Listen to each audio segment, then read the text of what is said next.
A pleasure to meet y'all at last, and welcome back to TV shows that deserve the spotlight. And now, what we're going to try today is something that's somewhat more recent as opposed to most of the other things I've talked about here, but definitely not Harley Quinn level. Here, we're going to talk about a bit of a follow-up series that came around shortly after the supposed success of the almighty kaiju blockbuster of 1998, simply titled Godzilla. As if that ever truly was a thing there. So, yeah, wouldn't you believe? I'm going to be talking about Godzilla the series. Yeah, this was a Fox Kids show that ran after the 1998 film, all the way into 2001. So, across the board, this is in fact a series from 1998 to 2001, spawning a total of 2 seasons and starred the likes of Reno Romano, Ian Ziering, and we definitely can't forget Paget Brewster as Dr. Audrey. So, essentially speaking, I'm talking about one of those series that was especially used in adapting from a well-known movie. And there were plenty of examples of TV shows that were made after the success of a certain film. And it was quite common from the 80s to the 2000s. Quite a long time to carry on for that part, but maybe someday they might bring that kind of tradition back. If we could have ourselves, basically, an entire series unfold from the likes of highly successful films that we've had in recent years, like The Bad Guys, for instance, oh boy. I almost wonder why we're not even seeing anything like that ever again. Anyways, though, the main thing about this is that it takes place right where the movie left off, believe it or not. In the same way that the real Ghostbusters happens to give us an origin story on how the Ghostbusters were originally put together here after the events of the Ghostbusters film from 1984, Godzilla the series in fact does the same exact thing. It picks up right where the movie left off, with Godzilla being bombed down by the F-18s on the bridge. And essentially, after he just lies there and dies, Dr. Tatopoulos, whom in this series, as opposed to Matthew Broderick, is now being played by Ian Ziering, whom we probably remember better from the Sharknado films, for instance. One of the crappiest film series I've ever seen. But in a great way, thankfully. In this case, though, this is an earlier work that Ziering himself was responsible for, and a number of other things that were put together. Jeff Kline originally had development run under his thumbs a while before he would eventually be even bigger and better in other shows adapted from other franchises, like when he made Transformers Prime. Probably one of the best animated series I've ever seen. So, good going on that part. But Godzilla the series, coming forth a decade earlier before Transformers Prime, actually was a pretty good series. A way to continue the story from where it left off with the movie. And essentially, we know what happens at the very end of the movie, right? One leftover egg from Madison Square Garden, which was actually bombed by the military after they discovered it was a giant nesting ground for Godzilla. A ton of baby Godzillas spawned from the eggs and attempted to terrorize the likes of the crew themselves. They make their escape from the building just before it was blown sky high. Of course, leading up to that very point, one egg wasn't even destroyed. And you're probably wondering what exactly happened there? Well, it explains everything. This series flat out gives us everything we need to know for the first 3 episodes alone. Basically, Nick Tatopoulos decides to track underground precisely where the Square Garden used to sit before it was blown up. He manages to find one lost egg, and that egg hatches in front of him. It covers Nick in a unique scent, and this baby Godzilla spawns from the egg and just skedaddles away from him. But wouldn't you know, years would pass on, and eventually this baby would grow into a full adolescent. not entirely mature, but the thing is, it grows exponentially over time. And as we eventually find out, this new Godzilla is in fact on the more friendly end instead of hostile, like you would normally be. And you know the reason for that? It's actually because he recognizes Nick. When he was first born, the 8 juice coated Nick's body, and he recognized the scent that it was marked with. He remembers Nick and decides not to hurt him. Talk about a change of heart. So, I mean, it certainly wasn't uncommon for Godzilla to go from bad to good. Pretty much like what happens in some of the movies. And I'm certainly talking about the real one, though, not the one we got in America in '98. But otherwise, the whole thing about it is that it's an entire menagerie of various things that take place. And so, I guess to put it better, what we're going to do here is we're going to go straight to the point, breeze through all the episodes that were made across both seasons. So, to put it bluntly here, starting off with Season 1, New Family, Part 1 and 2.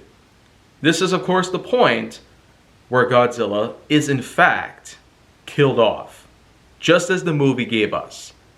And it continues from that exact point on, and then we eventually find a new Godzilla, is birthed, grows up, recognizes Nick, and eventually gets attacked by the military. And essentially, Nick is able to form a team of his own known as Humanitarian Environmental Analysis Team, or HEAT for short. And what does this team specialize in? Well, this team, in fact, is just what you think it is. They're basically like a secret governmental grouping. In the same way that a lot of shows have put together their own specific grouping, like the Mission Impossible Force, or essentially, it's actually called Impossible Mission Force, or IMF. You would think it'd be called Impossible Missions, but the movie is called Mission Impossible. It's not really intuitive if you ask me. But then with episode 3, DOA, which is where Heat travels to Central America, where a giant earthworm is found. Godzilla fights against it, and what do you think happens there? Well, a biological weapon shows up. From a local, a general from this area in the world. And it's not pretty. 4, the winter of our discontent, which is where Nick Totopoulos comes by with an old rival of his from his college years, Dr. Cameron Winter. This is basically the first time where we basically see one of the original human antagonists within the film series itself. As if the kaiju antagonists weren't bad enough for Godzilla to take down and for Heat to assist him, we have to have ourselves human antagonists as well. But let's be real though. Again, much like actual Godzilla films and all that good stuff, it was common for human antagonists to show up, and not just kaiju ones. They technically work in tandem. And it seems that even to this day, human antagonists and kaiju antagonists technically join forces. Pacific Rim Uprising, for instance, does just that. Has 2 bad guys in it. A giant kaiju and a man who technically controls it.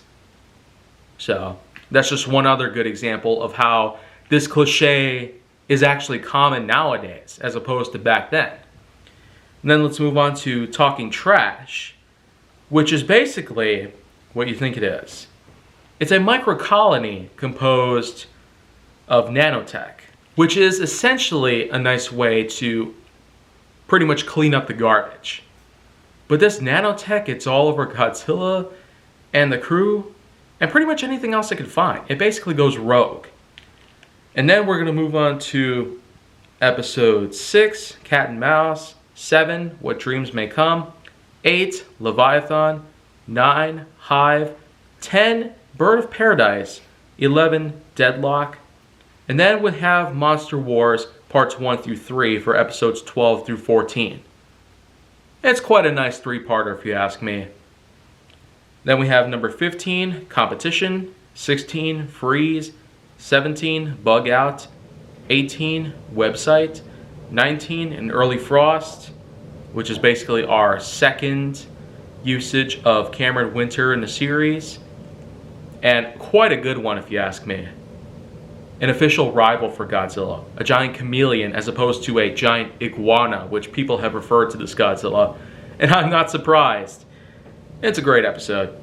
Then we have Trust No One for number 20, 21, Juggernaut, and that's basically it for that first season entirely. It carries on for almost a full year before eventually we get ourselves season 2.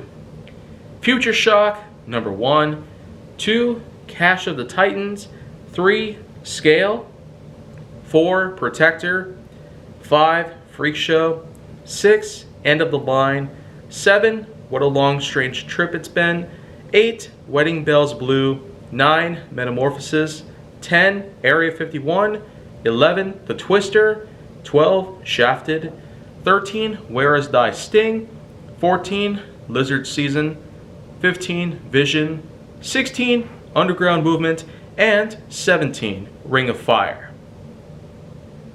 But of course, there were 2 other episodes, but they never did air.